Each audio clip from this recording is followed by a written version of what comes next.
Hey wild ones, welcome back to my channel. I'm Starlight the Wild Witch and I'm really happy to have you here. I hope that you're doing well. And yesterday was September 23rd, making it the first official day of fall because it was the autumn equinox, or Mabon, whichever you prefer. And happy Mabon and happy Ostara to those in the southern hemisphere.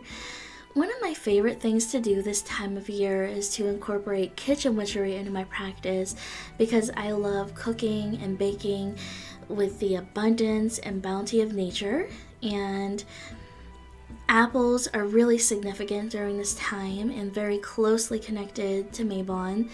So I thought I would share with you my Mabon apple bread recipe. This recipe was adapted and inspired by the Preppy Kitchen. So I'll leave the links to his original recipe, his YouTube channel, and his blogs and all that in the description. So go on over to check that out if you wish. But I definitely kind of tweaked it and tried to make it personal to me and make it my own.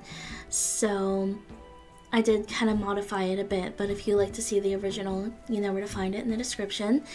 So there's one more thing that I wanted to say before we get started. If you would like free access to this recipe page and much more, you're more than welcome to join my Discord server. It's called the Open Circle, and I like to consider it a really inclusive, welcoming, warm, and cozy witchy space over on the internet in an 18+ environment. So if that's something you'd be interested in, there's absolutely no obligation to join. It's totally free.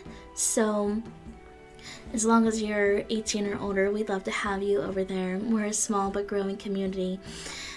So, now that I said everything that I feel like I needed to say, let's get baking. The ingredients that you'll need for this recipe include 1 large peeled and cored apple, 2 large eggs, half a cup or 1 stick of unsalted butter, a cup and a half of flour, half a cup of white granulated sugar, half a cup of packed light brown sugar. I actually didn't have light brown sugar on hand, so I used dark brown, and it turned out totally fine. So whatever works for you. 3/4 teaspoon of cinnamon, a half a teaspoon of baking soda, 1/4 teaspoon baking powder, 1/4 teaspoon salt, 1/4 teaspoon nutmeg, finely chopped seeds from 1 cardamom pod, or if you're using it in powdered form, that's about 1/8 of a teaspoon. So first, I preheated my oven to 350 degrees Fahrenheit. In a medium mixing bowl, I added in my flour, my white sugar,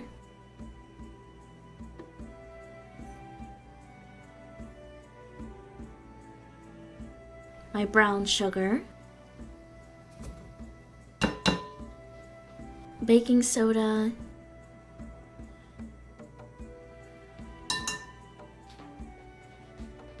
baking powder, salt,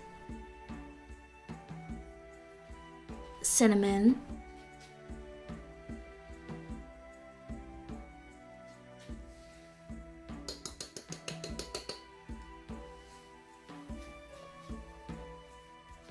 nutmeg,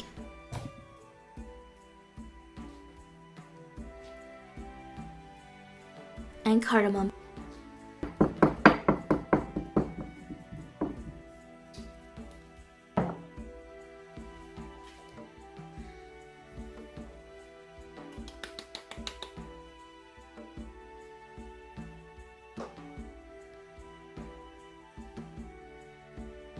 And then I whisked it all together.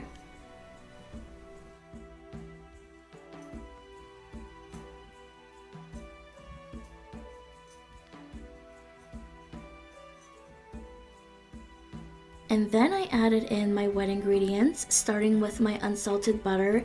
I actually use a cheese grater to get it in there because I feel like by breaking it up, it kind of helps to soften that butter and that helps to like incorporate it in there better. But do whatever works best for you. If you don't want to do that, then don't worry about it. Then I added a half a teaspoon of vanilla extract. I honestly wish that I did 3/4 teaspoon, but hey, lessons learned. And then I made a really huge mistake because I started combining it all together and I was wondering why it felt so thick and dense. And derp is because I forgot to add the eggs in there. So please don't make the same mistake that I did. Remember to add your eggs and then combine. But I'm honestly happy that I made this mistake because it was a lesson for me. Nothing's perfect, and that's okay.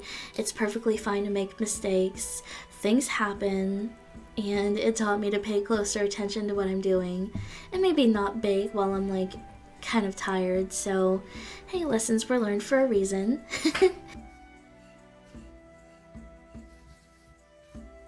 Next, I gave my apple a really good wash.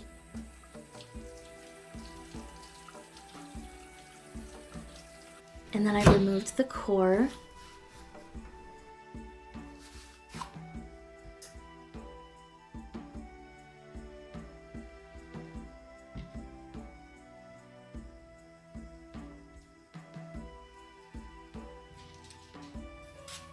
And then I peeled it.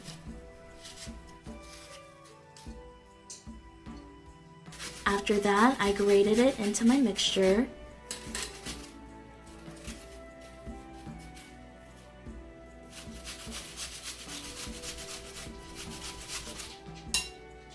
Added in my walnuts.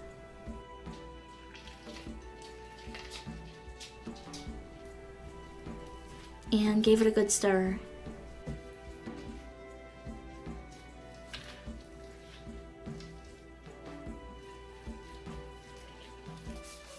Then I greased my loaf pan using the paper from my butter stick.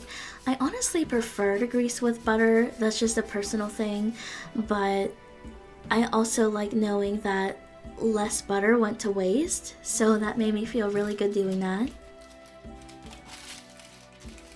After that, I had to have my hubby help me get the mixture into the loaf pan, so I held the loaf pan making sure that the parchment paper didn't get lost, because sometimes that can happen. And plus the bowl was really heavy, so it was nice to have a helping hand there. Look at all that goodness. I know, right? Can't wait to eat all of it. All of it? You're gonna save some? Never. I guess I'll save like a slice for you. A slice? How generous. Once that's done, you can sprinkle on a light dusting of sugar if you want to.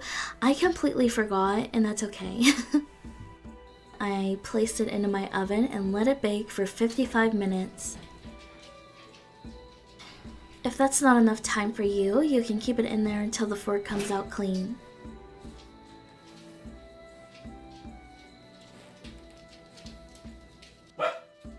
Once you remove it from the oven, you're going to want to let it cool and set for about 2 hours, and then it's ready to serve.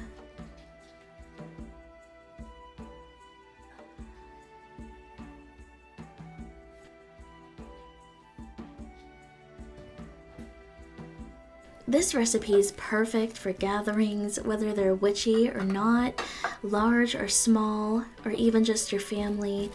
And it's even a really nice treat just to make for yourself. So if you're a solitary practitioner and you want to have it as part of your celebration, rituals, rites, or like cakes and ale, or just spending time with your deities or even yourself. So if you make it, please do let me know if you give it a try.